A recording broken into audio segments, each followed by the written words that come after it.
സദാ കിട്ടാത്ത പ്രാർത്ഥനയാണ് ഈ മഹാന്മാരായ നേതാക്കന്മാരുടെ. അപ്പം അതുകൊണ്ട് ക്ഷണം നിരസിക്കാൻ കഴിയില്ല. പൂച്ചക്കെന്താ പൊന്നിരിക്കുന്നിടത്ത് എന്ന് പറഞ്ഞ പോലെ ഈ ആലിമികളുടെയിൽ പത്രക്കാരൻ കയറിയിട്ട് എന്ത് സംസാരിക്കാനാണ് എന്ന സംശയമാണ് ഞാൻ തുണിയവരോട് ഉന്നയിച്ചത്. ഉറച്ച ആദർശം, ഒരുമയുള്ള ഉമ്മത്ത്, വഅ്തസിമൂ ബിഹബ്ലില്ലാഹി ജമീഅ എന്ന ആയത്തിൻ്റെ 2 വാചകങ്ങളിലുള്ള വിശദീകരണമാണ് ആ പ്രമേയം എന്ന് ഞാൻ മനസ്സിലാക്കുന്നു.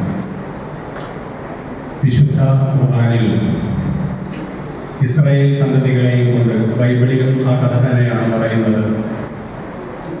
മോശെ പ്രവാചകൻ മൂസാ നബി ഏട് വാങ്ങാൻ പോയ കഥ പറയുന്നുണ്ട്. ആ കഥ പറഞ്ഞതിന് ശേഷം പറഞ്ഞൊരു കാര്യം,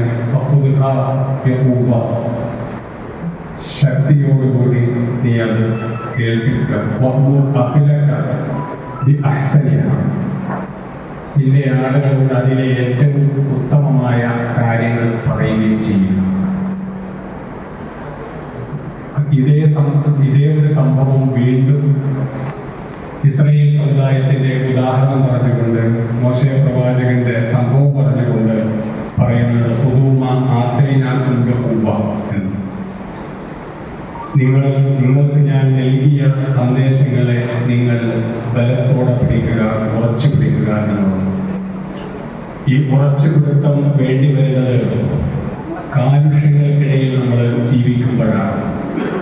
ആശയക്കുഴപ്പങ്ങൾ, കൺഫ്യൂഷനുകളിൽ നമ്മൾ അകപ്പെടുമ്പോഴാണ്. പ്രതിസന്ധികൾ നമ്മളെ കുറിച്ച് നോക്കുമ്പോഴാണ്. ഈ ഒരു സന്ദർഭം മോശെ പ്രവാചകൻ അഭിമുഖീകരിക്കേണ്ടി വന്ന ആയത്ത് വളരെ സുന്ദരമായ ഒരു ആയത്താണ്. അതിന് മുമ്പ് പറയുന്നത്, നിങ്ങൾക്ക് ഞാൻ നൽകിയ അനുഗ്രഹങ്ങൾ ഓർക്കുക, നിങ്ങളിൽ നിന്ന് വാങ്ങിയ കരാർ ഓർക്കുക, ഒരു വലിയ പർവ്വതത്തെ നിങ്ങൾക്ക് മുന്നിൽ ഞാനിതാ ഉയർത്തിയിരിക്കുന്നു. അപ്പോൾ അതിൻ്റെ വ്യാഖ്യാനത്തിൽ പറയുന്നുണ്ട്, നിങ്ങൾ കുരുത്തക്കേട് കാണിക്കുകയാണെങ്കിൽ പർവ്വതത്തെ, രക്ഷക്കുയർത്തിയ പർവ്വതത്തെ നിങ്ങളുടെ വിനാശത്തിനുള്ള ഉപകരണമാക്കി മാറ്റിക്കളയാം എന്ന ഒരു ആശയത്തോടു കൂടിയാണ് ഈ കാര്യം പറയുന്നത്. നമ്മൾ ഇന്ന് അഭിമുഖീകരിച്ചുകൊണ്ടിരിക്കുന്ന വളരെ കലുഷിതമായ ഒരു അന്തരീക്ഷത്തിൽ ആദർശം മുറുകെ പിടിക്കുക എന്ന് പറയുന്നത് വളരെ പ്രസക്തമായ കാര്യമാണ്. ഹുസൈൻ മടവൂർ സാഹിബ് നമ്മുടെ ഐക്യ മാനവ മൈത്രി സംഗമ യോഗങ്ങളുടെ, മതസൗഹാർദ്ദ യോഗങ്ങളുടെ കാര്യം പറയുകയാണ്. നമ്മളൊക്കെ ദുരുപയോഗം ചെയ്യുന്ന ഒരു ആയത്താണ് എന്ന് പണ്ഡിതന്മാർ വിളിക്കുന്നത് കൊടുത്തിട്ടുണ്ടെങ്കിൽ തിരുത്തണം. ആയത്താണ് എന്ന് ഞാൻ മനസ്സിലാക്കുന്നു ലക്കും ദീനക്കും വലിയ ദീൻ എന്ന ആയത്ത്. അപ്പൊ നമ്മൾ പറയാറുള്ളത്, നീ പറയുന്നത് ശരി, ഞാൻ പറയുന്നത് ശരി, ലക്കും ദീനക്കും, നീ നിന്റെ ദീനം കൊണ്ട് നടന്നു, വലിയ ദീൻ, ഞാൻ എൻ്റെ ദീനമായിട്ട് ഈ വഴിക്ക് പോയിക്കോളാം എന്നതാണ് നമ്മൾ അതിന് സാധാരണ കൊടുത്തു വരാറുള്ളത്.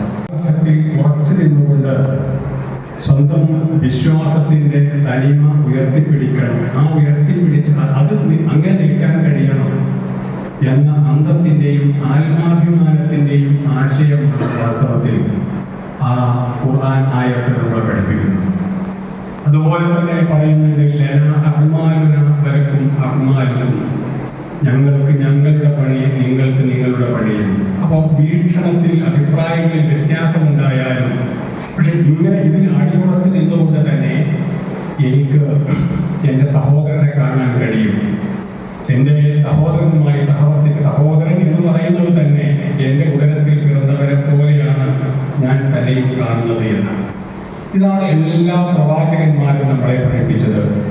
അതുകൊണ്ട് വിഷയമുണ്ടാകുന്നത് പലപ്പോഴും എനിക്ക് സമുദായ നേതാക്കന്മാരുടെ ആളുകളോട് പറയാനുള്ള ഒരു കാര്യം ഞാൻ ഉപദേശിക്കുകയല്ല. പക്ഷേ നമുക്ക് പരസ്പരം നമ്മൾ അങ്ങോട്ടും ഇങ്ങോട്ടും നമ്മൾ ഓർമ്മപ്പെടുത്തേണ്ടുന്ന ഒരു കാര്യം, കുഴപ്പമുണ്ടാകുന്നത് വിശ്വാസത്തിനല്ല, ആ വിശ്വാസത്തെ ചൂഷണം ചെയ്യാൻ ശ്രമിച്ചുകൊണ്ടിരിക്കുന്ന ആളുകൾക്കാണ് എന്നുള്ള കാര്യം നമ്മൾ മനസ്സിലാക്കണം. പലപ്പോഴും ഇതുപോലെയുള്ള ഒരു സദസ്സിലിരുന്നാൽ നമ്മൾ ക്ഷമാപണ സ്വരത്തിൽ പറയേണ്ടി വരും. വീക്ഷണ വ്യത്യാസങ്ങളൊക്കെ ഉണ്ടെങ്കിലും മടവൂർ സാഹിബ് പറഞ്ഞതുപോലെ ഇത് വിവിധ രാഷ്ട്രീയക്കാരെ വിളിച്ചാൽ നമ്മൾ ഒരിക്കലും ആ വാക്ക് ഉപയോഗിക്കാറില്ലല്ലോ. വീക്ഷണ വ്യത്യാസം ഉണ്ടെങ്കിലും വീക്ഷണ വ്യത്യാസം എവിടെയാണ് ഇല്ലാത്തത്? വീട്ടിൽ നിന്ന് തുടങ്ങുന്നില്ലേ വീക്ഷണ വ്യത്യാസം? ഇണകൾ അന്യോന്യം അങ്ങോട്ടും ഇങ്ങോട്ടും ഉറപ്പിക്കുന്നത് എല്ലാവരുടെയും അഭിപ്രായമനുസരിച്ച് നടക്കുകയാണെങ്കിൽ വീടകം എന്തായിരിക്കുമെന്ന് നോക്കുക. പക്ഷെ രണ്ടുപേർക്കറിയാം, നമ്മുടെ വൈക്കം മുഹമ്മദ് ബഷീറിന്റെ കഥ കെയിൽ ഉദ്ധരിച്ചിട്ടുണ്ട്. പ്രണയിച്ച് കല്യാണം കഴിച്ച് ഒന്നിച്ച് ജീവിക്കാൻ തീരുമാനിച്ച് ചായക്കടയിൽ പോയിട്ട് 2 ചായ എന്ന് പറഞ്ഞു. അപ്പം മറ്റേ പെണ്ണ് തിരുത്തി, ആര് പറഞ്ഞു എൻ്റെ ചായ കൂടി തന്നോട് പറയാൻ എന്ന ഭാവത്തിൽ.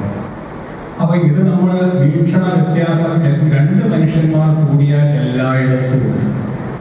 പക്ഷേ അത് അറിഞ്ഞുകൊണ്ട് തന്നെയാണ് നമ്മൾ പോകുന്നത്. നമ്മൾ നമ്മുടെ കുടപ്പിറപ്പുകളെ ഉറപ്പിക്കുന്നത് കുടപ്പിറപ്പുകൾ തമ്മിൽ ഉറക്കുന്നത് എങ്ങനെയാണ്?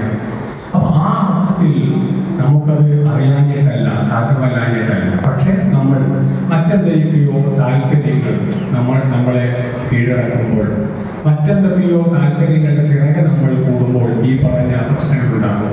ഞാൻ ഗൾഫിൽ 4 വർഷം വർക്ക് ചെയ്തിരുന്നു. ചെക്കുന്ന വടക്കോട്ടെത്തിയ യോഗം നടക്കുമോ എന്ന് മുസ്ലിം സാഹിബ് ചോദിച്ചിരുന്നു. ഞങ്ങൾ വളരെ യോഗ്യത്തിലാണ് ജിദ്ദയിലും റിയാദിലും ഒക്കെ ഉണ്ടാകാറുള്ളത്. അപ്പൊ ഞാൻ അവരോട് പറയും, ഇത് കോഴിക്കോട് വിമാനം ഇറങ്ങുന്നത് വരെ ആണ് എന്ന്. അതുപോലെ ഒറ്റക്ക് കണ്ടാൽ നമുക്ക് സ്നേഹിക്കാൻ, പ്രണയിക്കാൻ, കെട്ടിപ്പിടിക്കാൻ, സലാം പറയാൻ, സലാം മടക്കാൻ പ്രശ്നങ്ങളില്ല. പക്ഷേ 4 ആൾ കൂടുന്നിടത്ത് സലാം പറഞ്ഞു നോക്കിയാൽ എന്താണ് മടക്കിയതോ മടക്കിയില്ലെന്നോ എന്താണ് എന്നുള്ള കാര്യം നമുക്ക് തിട്ടയില്ല. അപ്പൊ ഇവിടെ പ്രശ്നം എവിടെയാണ്? നമ്മുടെ ബോധ്യത്തിന്റെ കുറവല്ല. അപ്പൊ നമ്മൾ ആ ബോധ്യം നമ്മൾ മറച്ചു വെച്ചുകൊണ്ട് നമ്മൾ മറ്റെന്തിനൊക്കെയോ നമ്മൾ വശംവദരായി തീരുമ്പോഴാണ് ഈ പ്രശ്നങ്ങൾ ഉണ്ടായിത്തീരുന്നത്. ഇപ്പോൾ മാനവ മൈത്രി സംഗമം, മാനവതയെ കുറിച്ച് പറയുമ്പോൾ നേരത്തെ ഇവിടെ ഡയോസ്തനീസിനെ സംബന്ധിച്ച് ഗ്രീക്ക് തത്വചിന്തകനെ കുറിച്ച് പറഞ്ഞു. പട്ടാപ്പകൽ ചൂട്ടും മനുഷ്യനെ കണ്ടില്ല എന്ന കാര്യം. അപ്പൊ മനുഷ്യൻ സ്വയം കാണാതായി തീരുന്ന ഒരവസ്ഥയാണ് സമൂഹ മാധ്യമങ്ങൾ എന്നാണ് ഇപ്പോൾ പറയാറ്. പക്ഷേ സമൂഹത്തിൽ സാമൂഹികമായ യാതൊരു ബന്ധവും, സാമൂഹികമായ യാതൊരു ചോദനയും ആ മാധ്യമങ്ങൾ ഉപയോഗിക്കുന്ന ആളുകൾക്കില്ല എന്നതാണ് വാസ്തവം. സമൂഹത്തിൽ പക്ഷേ നമ്മൾ മനസ്സിലാക്കേണ്ടുന്ന ഒരു കാര്യം, ഈ പറയുന്ന സമൂഹ മാധ്യമങ്ങളിൽ നമ്മൾ പലപ്പോഴും വഞ്ചിതരായി പോകാറുണ്ട്. ഒരുപക്ഷെ ഞാൻ ഈ സമ്മേളനം തന്നെ അഡ്രസ് ചെയ്യുന്നത് എന്തോ മോശമായ ചുറ്റുപാടിൽ എന്നുള്ളതാണ്. പക്ഷേ സമൂഹ മാധ്യമങ്ങളിൽ അതിൻ്റെ അൽഗോരിതം ശ്രദ്ധിച്ചാൽ, കണക്ക് ശ്രദ്ധിച്ചാൽ നമുക്കറിയാം, ഒരാൾ തന്നെ 10 ആളുടെയും 100 ആളുകളുടെയും വിലാസത്തിലാണ് പണിയെടുത്തുകൊണ്ടിരിക്കുന്നത്. പരസ്പരം അങ്ങോട്ടും ഇങ്ങോട്ടും മൂച്ച് കയറ്റാൻ വേണ്ടിയിട്ട്, ഇൻസ്റ്റിഗേറ്റ് ചെയ്യാൻ വേണ്ടിയിട്ട് പല ആളുകൾ മുസ്ലിം പേരിൽ ഹിന്ദുവും, ഹിന്ദു പേരിൽ മുസ്ലിമും, അതുപോലെ പിന്നെ ഒരു പാർട്ടിയുടെ പേരിൽ മറ്റേ പാർട്ടിക്കാർ, ഇങ്ങനെ ഒരാൾ തന്നെ മൾട്ടിപ്പിളായിട്ട് ബഹുവിധ വേഷങ്ങൾ കെട്ടിയാടുന്ന ഒരു ഇടം കൂടിയാണ് സോഷ്യൽ മീഡിയ എന്ന് പറയാറുണ്ട്. എന്ന് നമ്മൾ മനസ്സിലാക്കണം. 2 ദിവസം നമ്മളെ ഈ സാധനം അങ്ങോട്ട് മാറ്റി വെച്ച് നോക്കുക.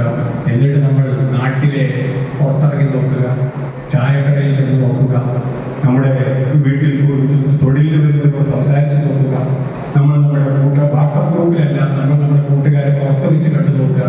മനുഷ്യന്മാർക്കിടയിൽ പ്രശ്നമൊന്നുമില്ല. അവർക്കാർക്കും ഈ കലിപ്പും വിദ്വേഷവും അറിയില്ല.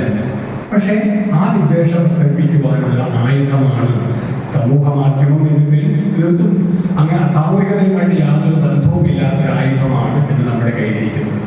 അപ്പൊ അത് ഞാൻ പറയുന്നത്, നാടാകെ പ്രശ്നത്തിലാണ്, ആകെ വഷളായ അന്തരീക്ഷമാണ് എന്ന് നമ്മൾ വിചാരിക്കേണ്ടത്. മനുഷ്യന്മാർ എല്ലായിടത്തും.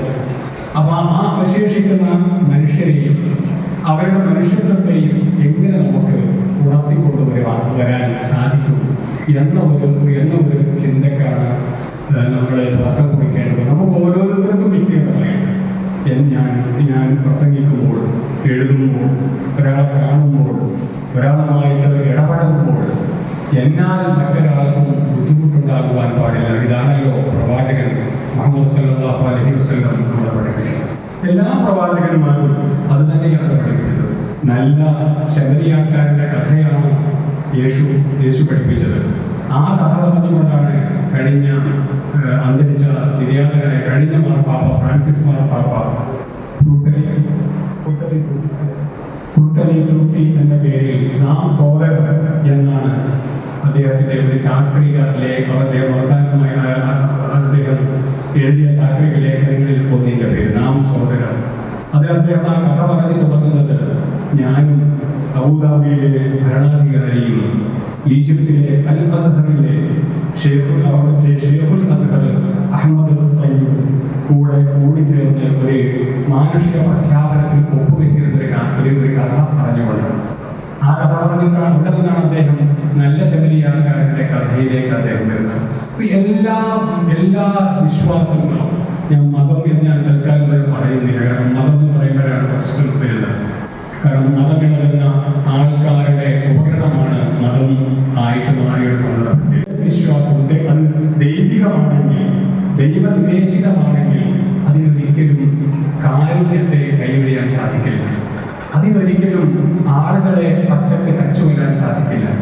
അതിനൊരിക്കലും മുറിയിൽ കയറിയിരുന്നുകൊണ്ട് ലോകങ്ങളിലേക്ക് പോയി ഇതിൽ തെറി പറയാൻ സാധിക്കില്ല, അനാവശ്യം പറയാൻ സാധിക്കുകയില്ല. അപ്പൊ അതിനല്ല പ്രശ്നം. ഇത് കൈയാളുന്ന ആളുകൾ മറ്റുള്ളവർ മതത്തിന് പുറത്ത് ഈ പറയുന്ന വിശ്വാസികളെ ഉപയോഗിക്കുന്ന ആളുകളുണ്ട്. അവരെ ഏതൊരു താല്പര്യം അധികാരത്തിന്റെ താല്പര്യത്തിന് വേണ്ടിയിട്ടാണ് അവർ ഈ സംഗതി ഉപയോഗിക്കുക. അബ്രഹാമിക് അക്കോർഡ് എന്ന് പറയുന്ന ഒരു അക്കോർഡ് വെച്ചുകൊണ്ടാണ് പലസ്തീനിലെ കരാറ് അതിന്റെ ഭാഗമാണ് ഗസയിലെ കരാർ ഇപ്പൊ നടന്നു വരുന്നതെന്ന് മനസ്സിലാക്കണം. കരാറ് സംഭാഷണ വിഭാഗത്ത് നടത്തിക്കൊണ്ടിരിക്കുമ്പോഴും ഇപ്പോഴും അവിടെ ബോംബ് വീഴുകയാണെന്ന് മനസ്സിലാക്കണം. അപ്പൊ അബ്രഹാം പ്രവാചകന്റെ മോശെ പ്രവാചകന്റെ നബിമാരുടെ പേരൊന്നും പറഞ്ഞുകൊണ്ടിരുന്നിട്ട് കാര്യമില്ല. കുറേ അധികം പ്രവാചകന്റെ കഥ പറഞ്ഞിട്ട് ഖുർആൻ പറയുന്നുണ്ടല്ലോ, അവരൊക്കെ കഴിഞ്ഞു പോയി, അവർക്കുള്ള അവർ നേടി, നിങ്ങൾക്കുള്ളതേ നിങ്ങൾക്കുണ്ടാവുകയുള്ളൂ. അപ്പോൾ ആ അധ്യാപനങ്ങൾ നമ്മൾ വിലമതിക്കുന്നുവെങ്കിൽ നമ്മൾ ജീവിക്കുന്ന കാലത്ത് നമ്മൾ ജീവിക്കുന്ന മണ്ഡലത്തിൽ നമ്മൾ അധ്യാപകരുണ്ട് ഇവിടെ, അതുപോലെ തന്നെ തൊഴിലാളികളുണ്ടാകാം, അതുപോലെ എഴുത്തുകാരുണ്ടാകാം, പ്രസംഗകരുണ്ടാകാം. തന്നെ കൊണ്ടൊരു മനുഷ്യന് ഒരു വിധത്തിലും ഒരു മുഷിപ്പും ഉണ്ടാകുവാൻ പാടില്ല എന്നുള്ള നിർബന്ധം. എന്ന് പ്രാർത്ഥിച്ചാൽ പോരാ. റെല്ല് എന്നൊക്കെ പറഞ്ഞാൽ എത്രയാണ് അതിൻ്റെ അളവ് എന്ന് നമ്മൾ മനസ്സിലാക്കേണ്ടത്. അപ്പം അത് ഒരു ഈശ്വര പോലും ഇല്ലാതെ നമ്മുടെ ഞങ്ങളുടെ നാടൻ മലബാറിൽ പറയുന്നത് ഈശ്വര എന്ന് പറയാറുണ്ട്. ഒരു മുഷിപ്പും ഒരാൾക്ക് തോന്നരുത് എന്നുള്ള നിർബന്ധം നമുക്ക് ഓരോരുത്തർക്കും ഉണ്ടായിരിക്കണം. അത് നമ്മുടെ വീടകങ്ങളിൽ നമ്മുടെ കുഞ്ഞുമക്കളെ നമ്മൾ അത് പറഞ്ഞു പഠിപ്പിക്കണം. വീട്ടിൽ കയറിയാൽ നമ്മൾ തമ്മിൽ അപ്പുറത്തും ഇപ്പുറത്തുമുള്ളവരെ എല്ലാവരും വിമർശനം നമ്മൾ പറഞ്ഞുകൊണ്ടിരിക്കുകയാണെങ്കിൽ ഈ കുട്ടികൾ അത് കേട്ടാണ് പഠിക്കുക. ഉസ്താദ് അവരുടെ ശിഷ്യന്മാർ, അധ്യാപകർ അവരുടെ ശിഷ്യന്മാരുടെ മുന്നിൽ മറ്റുള്ളവരെ ബഹുമാനിക്കാനും സ്നേഹിക്കാനും ആദരിക്കാനുമായിരിക്കണം പഠിപ്പിക്കേണ്ടത്. ഇങ്ങനെ ഒരു കാരുണ്യത്തിൻ്റെ മൈത്രിയുടെ ഒരു സന്ദേശം നമ്മൾ പകർത്താൻ നമ്മൾ ശ്രമിക്കുകയാണെങ്കിൽ, പകരാൻ നമ്മൾ ശ്രമിക്കുകയാണെങ്കിൽ അതുതന്നെയാണ് ഈ കാലത്ത് ചെയ്യാനുള്ള ഏറ്റവും വലിയ ധർമ്മം അതാണ് എന്നുള്ളതാണ്. ആ ധർമ്മം ഏറ്റവും വലിയ ജിഹാദ് എന്ന് പറയുന്നത് അതാണ്. ജിഹാദ് എന്ന് പറയുന്നതിന്റെ അർത്ഥം ഹോളി വാർ അല്ല. വാറിന് ആ ജിഹാദിന് സ്ഥാനമില്ല. അപ്പോൾ ഹോളി വാർ എന്നത് മറ്റുള്ള ആളുകൾ അവർക്ക് മനസ്സിലായ ഭാഷയിൽ ആരോ ഇംഗ്ലീഷിൽ അത് ട്രാൻസ്ലേറ്റ് ചെയ്തിട്ടുണ്ടായ പ്രശ്നമാണ്. അതുകൊണ്ടാണ് അത് കേൾക്കുമ്പോൾ മറ്റു പലതും ജീവിതത്തിലെ കഠിനമായ പരിശ്രമമാണ്. തന്നാൽ കരയേറേണ്ടവർ എത്ര പേരോ താഴത്ത് പാഴ്ചേർന്ന് അമർത്തിരിക്കെ താനൊറ്റയിൽ ബ്രഹ്മപദം കൊതിക്കും തപോനിധിക്ക് എന്തൊരു ചാരിതാർത്ഥ്യം എന്ന് കവി ചോദിച്ചു. നമ്മളിങ്ങനെ വിദ്വേഷം പ്രസംഗിച്ച് ആളുകൾ അകറ്റി തീപ്പൊരി പ്രഭാഷണങ്ങൾ നടത്തി എല്ലാവരെയും കുത്തിത്തിരിപ്പിന്റെ എഴുത്തുകൾ എഴുതി നമ്മളിങ്ങനെ വലിയ ആളായിട്ട് കുറെ ഹിറ്റ് കിട്ടിയിട്ട് കുറെ ലൈക്ക് കിട്ടിയിട്ട് കുറെ ഫാൻഡൈസ് ഉണ്ടാക്കിയിട്ട് എന്ത് കാര്യം എന്ന് നമ്മൾ ഓരോരുത്തരും ആലോചിച്ച് നോക്കേണ്ടത്. ആ അർത്ഥത്തിൽ നമ്മൾ ജീവിക്കുന്ന നമ്മുടെ ചുറ്റുപാടുകളിൽ വെളിച്ചം പരത്തുക. അങ്ങനെ വെളിച്ചത്തിന് കൊച്ചു കൊച്ചു തുരുത്തുകൾ ഉണ്ടാകട്ടെ, ആ തുരുത്തുകൾ വലുതാവട്ടെ. അങ്ങനെ ആ ഒരു മൈത്രിയുടെ സന്ദേശമായിരിക്കട്ടെ ദക്ഷിണ കേരള ജന്മത്തുടരമ എന്ന ഈ പരിണതപ്രജ്ഞമായ ഈ ഒരു പണ്ഡിത കൂട്ടായ്മയുടെ വാർഷികത്തിന്റെ സന്ദേശം. ഇത് കേരളത്തിൻ്റെയും ഇന്ത്യയുടെ എന്ന ലോകത്തിന്റെ നാനാഭാഗങ്ങളിലേക്കും പടർന്നു പതിരിക്കട്ടെ എന്ന് ആശംസിച്ചുകൊണ്ട് പ്രാർത്ഥിച്ചുകൊണ്ട് ഞാൻ അവസാനിപ്പിക്കുന്നു.